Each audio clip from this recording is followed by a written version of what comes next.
init na nandito at ang ingay-ingay pa sa labas. Buwisit, nakasarado na nga ang mga bintana. Ngunit malinaw ko pa rin naririnig ang mga nagproposisyon. Buwisit talaga.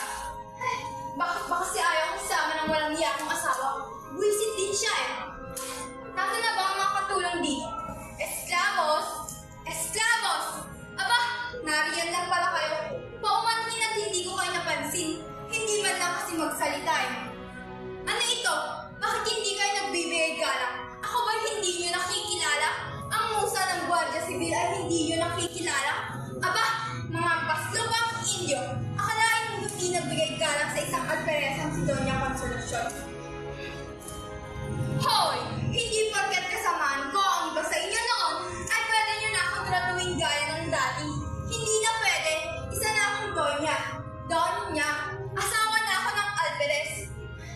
Kay buti ng aking asawa na tinuruan akong may kasama pang kuto sa ulo.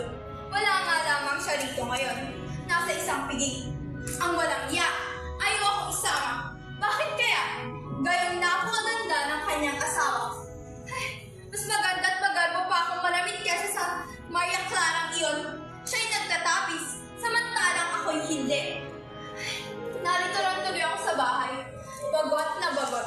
Ngunit isang araw, may nakita akong senyora. Kakatuwa ang kanyang hitsura.